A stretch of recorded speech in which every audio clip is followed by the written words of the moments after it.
Hi everyone, my name's Suzanne and I'm the administrator of this group.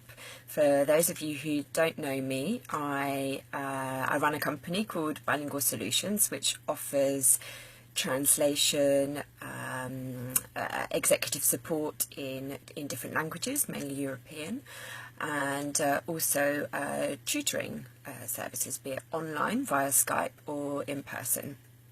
So I thought it might be nice if I chatted to you, as I haven't done that before in this group. Everybody in this group is interested in learning English, improving their level of English for different reasons, be it business or perhaps a desire to teach their children English language skills. So there's a real kind of mixed kind of motivation for being in the group.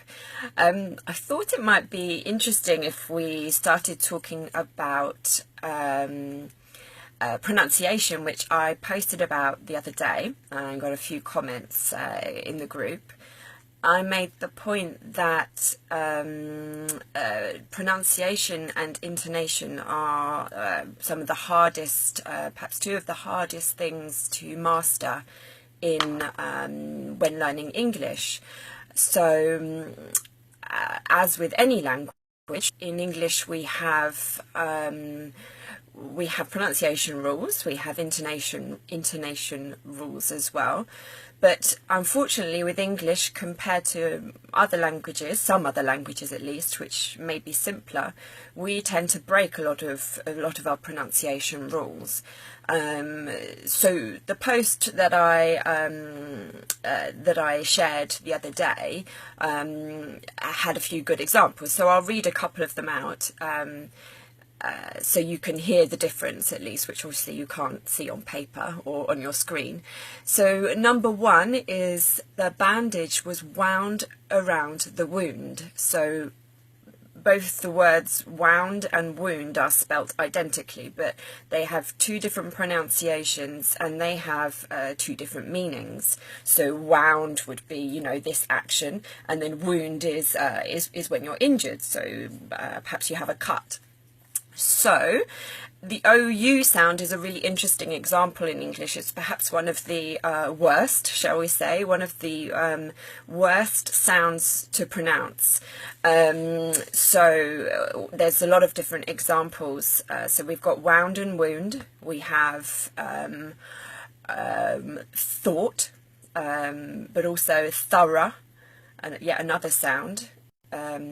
We have tough as well, so to be tough, which is also an OUG sound. So we have a whole range of different sounds in English for this one selection of letters that are all pronounced in a different way. So it's an absolute nightmare, I can imagine, for people wanting to learn English as a foreign language.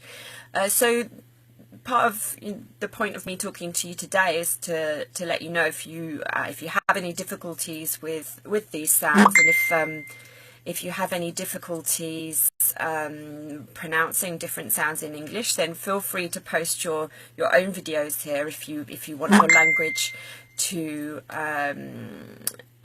be checked by your pronunciation to be checked by an expert. It's not a problem. And if you have any general questions about pronunciation at all. So let's read a couple more examples out.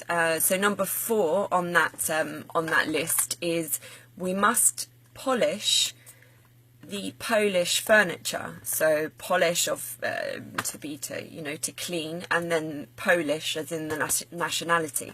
I also both spelt the same but pronounced in different ways.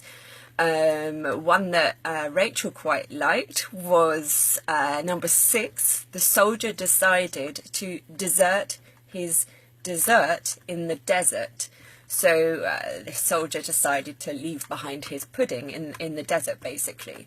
So, you know, again, I do think, obviously I'm English mother tongue, but I do think that if I was learning English as a foreign language, then that would probably be one of the great greatest challenges. So what do you think? How do you feel about pronunciation in English? And what do you think your greatest challenge is at the moment, or perhaps a challenge that you've now overcome? It would be lovely to hear from you.